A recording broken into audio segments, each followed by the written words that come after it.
আসসালামু আলাইকুম দর্শক আমার কাছে অনেকেই প্রশ্ন করেছেন যে আপনি কার্ভ মাছের মূলত রুই মাছের খাবারটা কিভাবে দেন।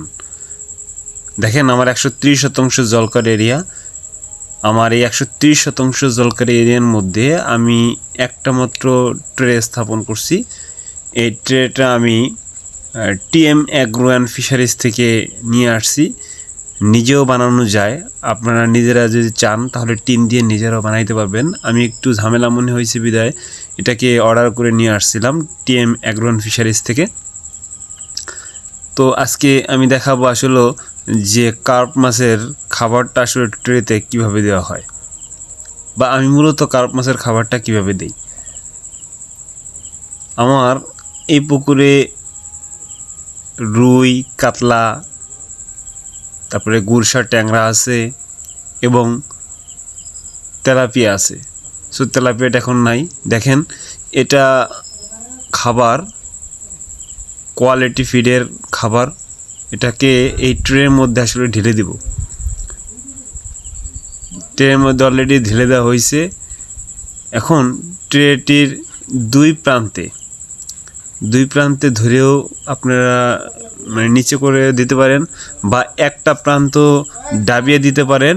এই ডাবিয়ে দেওয়ার পরে দেখা যাবে আস্তে আস্তে করে পানি ভিতরে ঢুকবে। যখন পানি ভিতরে ঢুকবে তখন অনায়াসেই এইটা আসলে তলিয়ে যাবে। তখন দেখা যাবে যে খাবারটা ওই ট্রের মধ্যেই থাকবে।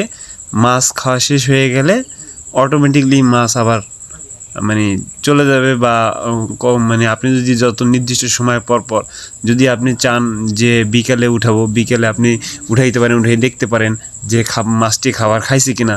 দেখেন অলরেডি ডুবে গেছে। অলরেডি আপনি দেখতেছেন 4 কোণায় 4টা বোতল রাখা আছে, যাতে ওটাকে ধরে রাখে, যাতে ভাসিয়ে রাখে। মূলত এটার কাজ এটা। দেখেন বুদবুদ আকার বুদবুদ আকার ধারণ করতেছে। মূলত খাবারটা পানিটা শোষণ করতেছে। এটা বোঝাচ্ছে অটোমেটিকলি কিন্তু খাওয়া শুরু করছে। দেখেন, যাই হোক, এটা আপনাদের দেখানোর উদ্দেশ্যে আসলে করা। তাই এরকম নতুন নতুন তথ্য পেতে আমার পেজটি ফলো করে আমার সাথেই থাকবেন। আজকে এই পর্যন্ত। আল্লাহ হাফেজ।